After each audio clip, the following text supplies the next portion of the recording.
ఈ డిసెంబర్ 9 తెలంగాణ ప్రజలకు ఒక గొప్ప పర్వదినము.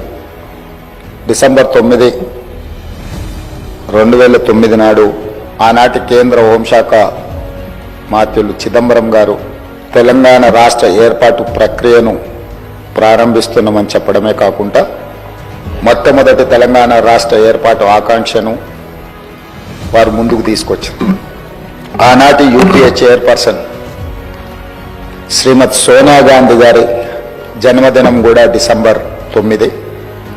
ఈ రోజుకు వారు 78 సంవత్సరాలు పూర్తి చేసుకొని వారు మన 60 సంవత్సరాల ఆకాంక్ష 4 కోట్ల తెలంగాణ ప్రజలు ఏ ఆకాంక్ష కోసం, ఏ ప్రత్యేక రాష్ట్రం కోసం పోరాటం చేసిందో, అమరులైందో ఆ ఆకాంక్ష నెరవేరడానికి పునాది రాయబడే రోజు. అందుకే ఈరోజు ఈ శాసనసభ ద్వారా తమరి అనుమతితో శ్రీమతి సోనియా గాంధీ గారికి జన్మదిన శుభాకాంక్షలు ఈ సభ ద్వారా తెలియజేయడము మన యొక్క తెలంగాణ ప్రజల యొక్క కృతజ్ఞత శ్రీమతి సోనియా గాంధీ గారికి చేరవలసిన అవసరం ఉన్నది.